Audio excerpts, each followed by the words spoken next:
ಪ್ರತಿಜ್ಞೆ. ಮಹಾಭಾರತದಲ್ಲಿ ಬರುವ ಭೀಮನ ಪಾತ್ರವು ಬಹಳ ವಿಶೇಷವಾದದ್ದು. ಪಾಂಡವರಲ್ಲಿ ಎರಡನೆಯವನು. ದ್ರೌಪದಿಯ ವಸ್ತ್ರಾಪಹರಣದ ಸಮಯದಲ್ಲಿ ದುರ್ಯೋಧನನು ದ್ರೌಪದಿಗೆ ಹೀನಾಯವಾಗಿ ಮಾತುಗಳನ್ನು ಮಾತನಾಡ್ತಾನೆ. ತನ್ನ ತೊಡೆಯ ಮೇಲೆ ಕುಳಿತುಕೊಳ್ಳುವಂತೆ ಹೇಳ್ತಾನೆ. ಆಗ ಭೀಮನು ಭಯಂಕರವಾದ ಪ್ರತಿಜ್ಞೆಯೊಂದನ್ನು ಮಾಡ್ತಾನೆ. ಯಾಕೆ ಅಂತಂದರೆ, ಸಹೋದರನ ಭಾರ್ಯೆಯನ್ನು ತನ್ನ ತೊಡೆಯ ಮೇಲೆ ಕುಳಿತುಕೊಳ್ಳಲು ಹೇಳಿದ ಮಾತುಗಳನ್ನು ಕೇಳಿ ಕೋಪದಿಂದ ಆ ತೊಡೆಗಳನ್ನೇ ಸೀಳಿಕೊಳ್ತೇನೆ, ಸುತ್ತಿ ಸುತ್ತಿ ಕೊಲ್ತೇನೆ ಅಂತ ಹೇಳಿ ಭೀಕರವಾದ ಪ್ರತಿಜ್ಞೆಯನ್ನು ಮಾಡ್ತಾನೆ. ಇಲ್ಲವಾದರೆ ನಾನು ಭೀಮಸೇನನೇ ಅಲ್ಲ ಅಂತಲೂ ಹೇಳ್ತಾನೆ. ಆದರೆ ಗದಾಯುದ್ಧದ ನಿಯಮದ ಪ್ರಕಾರ ತೊಡೆಗಳನ್ನು ಹೊಡೆಯುವಂತಿಲ್ಲ.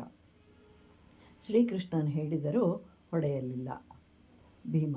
ಆದರೆ ಮಹಾಭಾರತ ಯುದ್ಧದಲ್ಲಿ ಭೀಮನು ದುರ್ಯೋಧನನೊಂದಿಗೆ ಗದಾ ಯುದ್ಧ ಮಾಡುವಾಗ ಅಹಂಕಾರದಿಂದ ಮೇಲೆ ಮೇಲೆ ಹಾರ್ತಾನೆ. ಆಗ ಭೀಮನು ತನ್ನ ಗದೆಯನ್ನು ಜೋರಾಗಿ ಬೀಸ್ತಾನೆ. ಅದೇ ಸಮಯಕ್ಕೆ ಸರಿಯಾಗಿ ದುರ್ಯೋಧನನು ಅಹಂಕಾರದಿಂದ ಮೇಲೆ ಹಾರ್ತಾನೆ. ಅಕಸ್ಮಾತ್ತಾಗಿ ಭೀಮನು ಬೀಸಿದ ಗದೆಯು ದುರ್ಯೋಧನನ ತೊಡೆಯನ್ನು ಸೀಳುತ್ತೆ.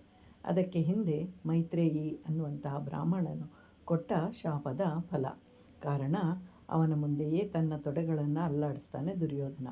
ಆಗ ಕೋಪದಿಂದ ಮೈತ್ರೇಯಿ ದುರ್ಯೋಧನನಿಗೆ ಯಾವ ತೊಡೆಗಳನ್ನು ಅಹಂಕಾರದಿಂದ ಅಲ್ಲಾಡಿಸ್ತಾ ಇದೆಯೋ ಅವುಗಳನ್ನು ಭೀಮನು ತನ್ನ ಗದೆಯಿಂದ ಸೀಳಲಿ ಅಂತ ಹೇಳ್ತಾನೆ. ಹೀಗೆ ಮೈತ್ರೇಯಿಯ ಶಾಪ ಫಲಿಸುತ್ತೆ. ಭೀಮನು ದುರ್ಯೋಧನನ ಎದೆಯ ಭಾಗಕ್ಕೆ ಗುರಿ ಇಟ್ಟರೂ ಶಾಪದ ಕಾರಣದಿಂದ ಅವನ ತೊಡೆಗೆ ತಗುಲುತ್ತೆ.